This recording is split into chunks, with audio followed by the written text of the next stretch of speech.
Hello, and welcome to today's podcast. This is the Care Business Podcast run by Plus Tenders, and I am your host today. My name is Jonas Haitevi, the director, for Plus Tenders Limited. Today, I'll be walking you through contract or tender timelines. We're looking at from the application stage to when you are to expect your first service user from a call-off.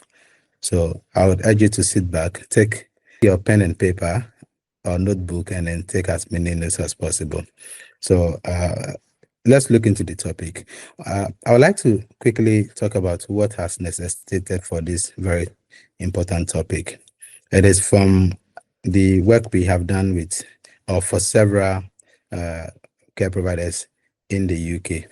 And for majority of our engagement, you would realize one thing stands out: the lack of clear understanding of contracting timelines, and very much so when to expect the first service user from an awarded application or contract.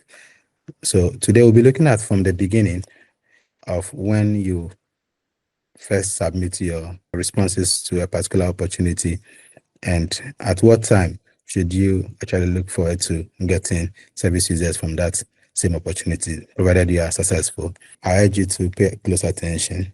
Okay.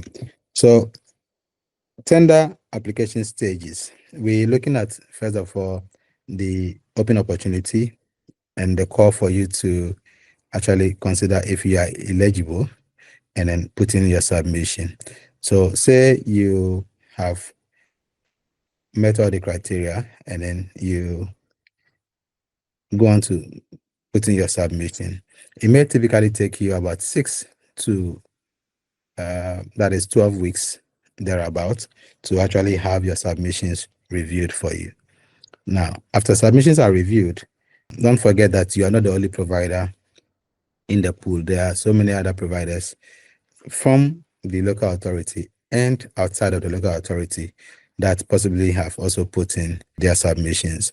The local authority is going to consider everyone dependent on the eligibility criteria that has been set. What would depend on the timeline for the 6 weeks to 12 weeks that we are talking about, and if it might even be longer than this period of time? We're looking at the volume of applications that have been received. We're also looking at the complexity of the evaluation, and then we're looking at internal approval processes within the council, or if it's an NHS framework within the NHS bodies.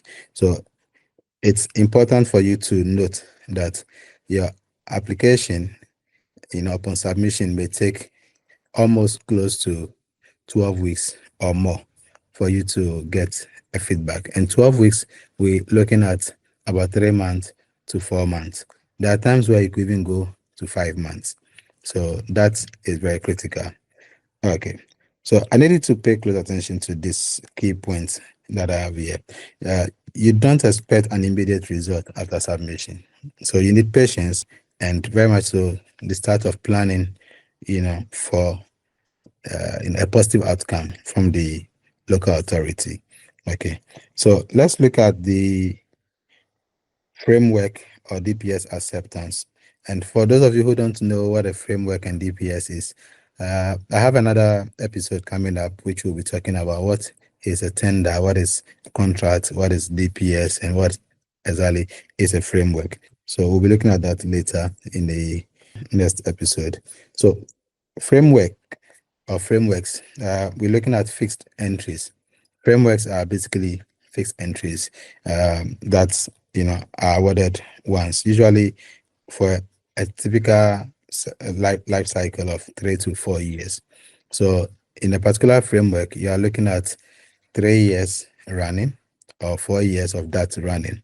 And then if the time is up, then of course they open up for new opportunity of a different framework. So once on, you cannot reapply until the framework is reopened. So that is the understanding you need to have. Once a framework is on, it closes. It's more so like a closed door. It's a fixed entry. It only approves suppliers that qualify onto a framework. When a framework starts, it is closed for just the persons or the applicant or candidate that are on the approved supplier list. Okay, so being accepted means you are eligible for call-ups and not guaranteed referrals. I needed to understand that when you are accepted onto a framework, what it means is that you are eligible for call-ups.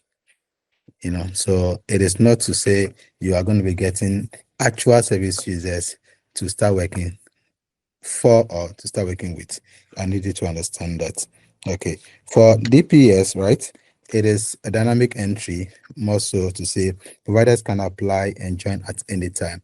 So DPS is basically dynamic purchasing system that is very open. It doesn't have a close end. So let me give a typical example. The council has identified a need, let's say about 1,000 persons within the local authority, elderly ones will be needing care.